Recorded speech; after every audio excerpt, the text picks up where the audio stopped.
सुप्रभात। मैं कृष्णा प्रशांत ज्योति news channel में आप सबका स्वागत करता हूं। 19 दिसंबर शनिवार की मुख्य खबरें। राजस्थान के मुख्यमंत्री अशोक गहलोत ने कहा कि लगातार विभिन्न चुनावों के कारण आचार संहिता, कोविड-19 महामारी तथा अर्थव्यवस्था की चुनौतियों के बावजूद राज्य सरकार जनता की आकांक्षाओं और उम्मीदों पर खरी उतरी है।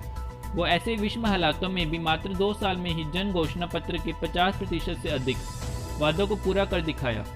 उन्होंने व राज्य मंत्रिपरिषद ने वीडियो कॉन्फ्रेंस के माध्यम से 11,230 करोड़ रुपए लागत के 1362 विकास कार्यों का लोकार्पण, शिलान्यास एवं शुभारंभ किया। साथ ही आगामी 25 अप्रैल की रीट परीक्षा के आयोजन की घोषणा की।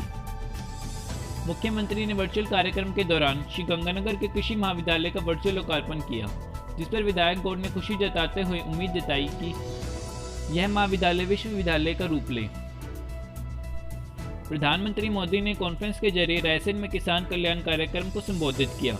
उन्होंने कृषि कानूनों पर बोलते हुए कहा कि ये कृषि सुधार कानून रातों रात नहीं आए हैं।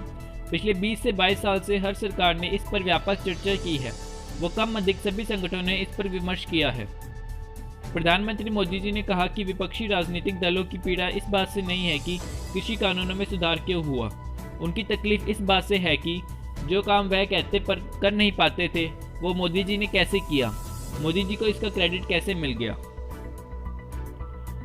चूरू के कृषि उपज मंडी समिति के सचिव और एक कनिष्ठ सहायक कर्मचारी को फल सब्जी विक्रेता से 40,000 की रिश्वत लेने के आरोप में शुक्रवार दोपहर में भ्रष्टाचार निरोधक ब्यूरो ने रंगे हाथ गिरफ्तार कर लिया। चूरू में एसीबी इकाई के प्रभारी अतिरिक्त पुलिस अधीक्षक आनंद प्रकाश स्वामी ने बताया कि मंडी समिति के सचिव घनश्याम मीना और कनिष्ठ सहायक कर्मचारी जगदीश प्रसाद को फल सब्जी विक्रेता को फल सब्जी विक्रय के लिए मंडी में जगह आवंटित करने के बदले में यह रिश्वत लेते हुए गिरफ्तार किया गया।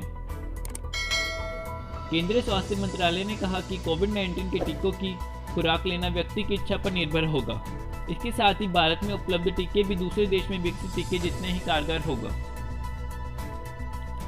हनुमानगढ़ जिले में अतिरिक्त जिला सेशन जज ने 7 आरोपियों को पिस्तौल की नोक पर चर्चा भतीजा से नकदी लूटने के आरोप में शुक्रवार को 7 वर्ष कठोर कारावास की सजा सुनाई और 3,000 का अर्थदंड लगाया।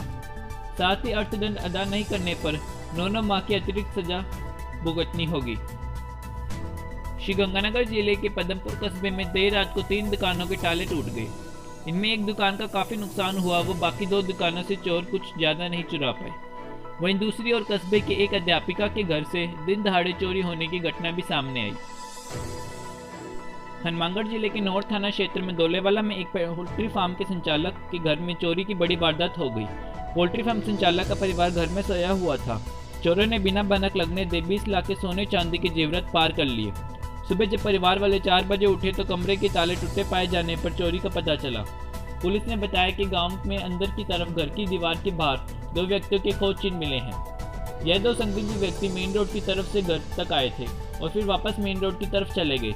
पुलिस द्वारा इन 2 संदिग्ध चोरों की तलाश जारी है।